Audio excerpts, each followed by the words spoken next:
ပွဲတဲ့ဝင်မာလေဒါမဲ့သူအရက်တောက်တာလို့စတာလို့နောက်တာလို့ပြောင်းတာလို့မရှိဘူးသခင်ယေရှုဟာဖခင်သခင်နှစ်သက်တဲ့ပွဲကိုဘယ်လိုလုပ်တယ်လဲဆိုတာယောဟန်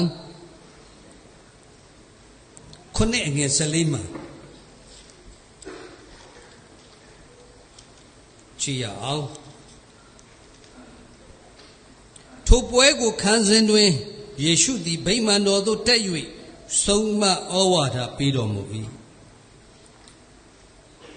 ပွဲကိုခံနေတဲ့အချိန်မှာပဲသခင်ယေရှုကအဲ့ဒီမှာဆုံးမဩဝါဒပေးတယ်တတိပေးတယ်အပြစ်ကိုဖော်ပြတယ်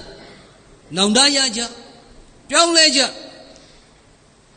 ဘုရားရှင်နိုင်ငံတည်လို့ပြီလူတွေကပျော်ပွဲရွှင်ပွဲမေတ္တာပွဲအခုနမေတ္တာပွဲဆိုပြီးမဲ့လေမေတ္တာတကယ်မေတ္တာပွဲဆိုတဲ့အခါခရစ်မတ်ပွဲဟာမေတ္တာပွဲပဲမေတ္တာပွဲဆိုတာခရစ်မတ်ပွဲပဲတွဲနေတာအဲ့တော့သခင်ယေရှုကဆက်ပြီးတော့ယောဟန်9:39မှာပွဲကိုခံ၍နောက်ဆုံးဖြစ်သောနေ့မြတ်၌ပွဲတွေကိုရက်စင်ခံတဲ့ခါမှာနောက်ဆုံးနေ့မှာလေသခင်ယေရှုကရက်၍ကြွေးကြော်တော်မူသည်ရေငတ်သောသူရှိလေငါထံသို့လာ၍တောက်လောငါကိုယုံကြည်သောသူသည်ကျမ်းစာလာသည့်အတိုင်းအသက်ရေထွက်ရဆိုင်းရည်တွင်ဖြစ်လိမ့်မယ်သခင်ယေရှုရဲ့ပွဲကျင်းပတာဟာကျွန်တော်တို့သင်္ကန်းစာယူရအဲ့ဒီမှာအတုယူရဖယားရှင်နှစ်သက်တဲ့ပွဲနေ့မှာသခင်ယေရှုကျင်းပတာလူတွေကိုအားပေးတယ်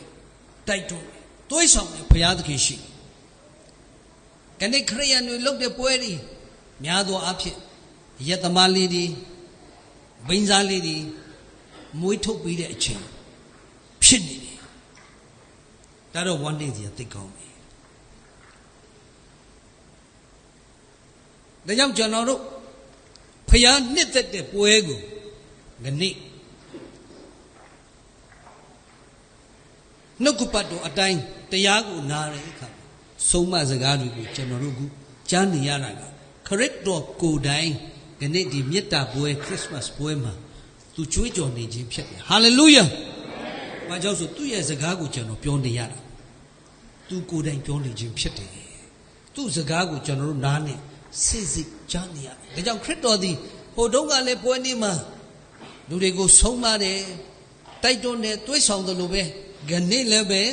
ခရစ်တော်သည်သူအသင်းတော်ကိုပြင်မထားဘူးသူသားသမီးတွေကိုမိဘမဲ့အနေနဲ့မထားခဲ့ဘူးအခုလည်း